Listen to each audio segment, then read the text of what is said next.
आहे तर यांचं आपल्या चॅनलवरती मी ओमकार तुमचं स्वागत करतो। तर संपूर्ण महाराष्ट्रातील ज्या पात्र लाडक्या बहिणी आहेत तर यांना मार्च महिन्यापर्यंतचे सर्व हप्ते मिळालेच असतील।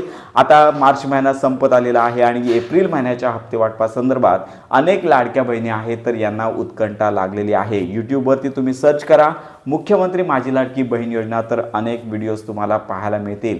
या जिल्ह्यांमध्ये पैसे वितरण सुरू झालेले आहेत, 15 जिल्ह्यांमध्ये हप्ते आलेले आहेत। आत्ताच बँक खाते चेक करा, अशा अनेक व्हिडिओज तुम्ही आपल्या स्क्रीन समोर पाहू शकता। तर संपूर्ण महाराष्ट्रातील मुख्यमंत्री माझी लाडकी बहीण योजनेअंतर्गत ज्या लाडक्या बहिणी आहेत तर यांना एकच विनंती, एप्रिल महिन्याच्या हप्ते वाटपासंदर्भात अद्याप कोणताही निर्णय शासनातर्फे झालेला नाहीये। तर सगळ्यात महत्त्वाची बाब लक्षात घेता एप्रिल महिन्याच्या अखेरपर्यंत मागील महिन्यांचे जसे हप्ते जमा झाले तसेच हे हप्ते शेवटच्या आठवड्यामध्ये 1500 रुपयांचा एप्रिल महिन्याचा हप्ता वितरित केला जाणार आहे। साधारणतः एप्रिल महिन्याच्या अखेरच्या आठवड्यापूर्वी मंत्री आदित्य